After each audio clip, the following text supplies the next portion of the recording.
निवडणुकीच्या सगळ्या प्रक्रियेमध्ये मतचोरी होते असा गंभीर आरोप राहुल गांधींनी केला आणि या सगळ्याला बच्चू कडू यांनी दुजोरा दिलेला दिसतोय। आम्हाला जी मतं मिळणार नाहीत त्यापैकी 10,000 मतं गायब करू अशा पद्धतीचं विधान बच्चू कडू यांनी केलेलं आहे।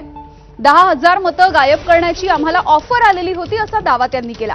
ऑफर देणाऱ्याची माहिती पुराव्यासह सादर करू असंही बच्चू कडू म्हणाले। तर बच्चू कडू यांनी केलेल्या दाव्याला अजित पवार यांनी सुद्धा प्रत्युत्तर दिलं। उगाच आरोप करण्यापेक्षा तुमचा पराभव मान्य करायचा असतो आणि कशामुळे पराभव झाला याचा विचार करायचा असतो असंही अजितदादा म्हणाले।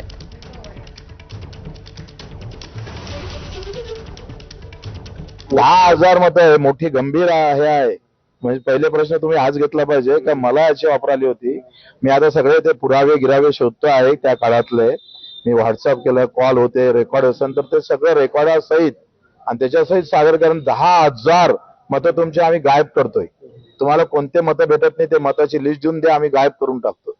ऑफर तुम्हाला आली होती? हा, पक्षाची होती का? पण आम्ही बम जोमात होतो ना, आम्हाला वाटलं जमतेच आपलं, कशाला काय गायब करायचं, होते आले।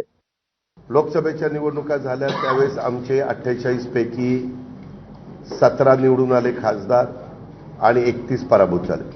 आम्ही कधी महायुतीचे जे घटक आहोत त्यांनी एकाने तरी कुणाला दोष दिलाय का? आम्ही पुन्हा लोकांच्या समोर 5 महिन्यांनी गेलो आणि 238 आमदार निवडून आणले।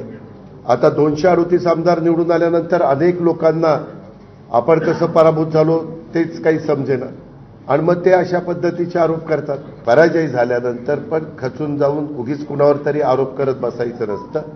पराभव मान्य करून कशामुळे पराभव झाला त्याचा अंतर्मुख होऊन विचार करावा।